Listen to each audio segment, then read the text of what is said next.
with the 128th Boston Marathon in the books, wanted to go through 3 primary ways that you can run the Boston Marathon. Okay, so the first and probably most talked about way to get into the Boston Marathon is through qualifying. This typically takes up about 75% of the spots in the race. So the field size is typically around 30,000. I believe about 22,000 were accepted this past year from time qualifiers. And basically you have to run a certified marathon in the qualifying window of time for your age and gender that meets these standards. If you meet these standards, you then have to submit an application. Once you submit your application, they will determine how many people from that applicant pool get accepted based on the number of applicants they have.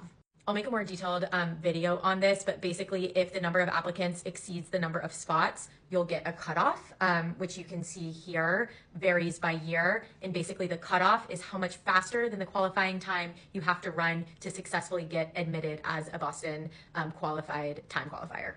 And these standards and cutoffs, of course, can vary by year, so definitely stay tuned for future years what those might be, but you should be able to Google this based on your age and gender and figure out what that is. And I can do a more in-depth video of this because I have experience on both ends of this, both getting accepted through this method as well as getting rejected. Okay, so the second option is to run through a charity. Now, charities are pretty common for the other world majors, especially for New York. Tons of people run through charities for that, and for Chicago and London and Berlin and whatnot. This is an option for Boston, but from what I've heard, this is an extremely competitive option, both in terms of getting accepted to a charity and in terms of the fundraising minimum. So I have heard that this is a much more stringent process of applying and really them like vetting your application more so than just accepting you.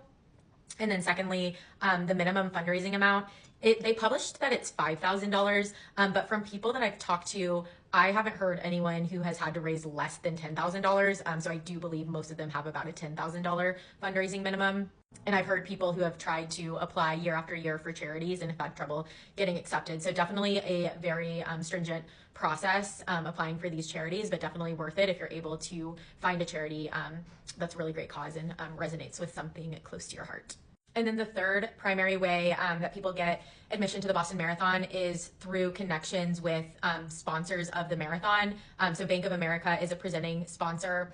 I haven't heard too many people getting in through this, but I'm sure that they might offer some executives and people with the company spots.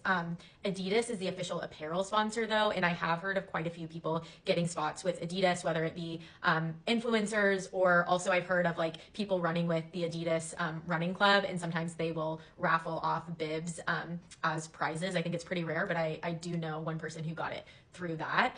So there's definitely ways through some of the sponsors. And here's some more of the sponsors here. I did also hear of someone getting a bib through JetBlue. Someone who ran with my run club worked for JetBlue and was able to get a bib that way. So there's definitely ways to get bibs through some of these, but you kind of do have to have an inside connection here.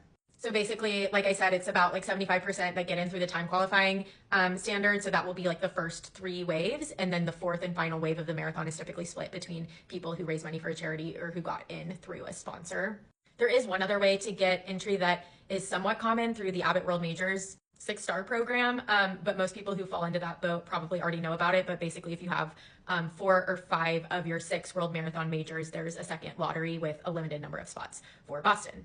So hopefully this was helpful, and stay tuned for a more detailed video on the qualifying process as well.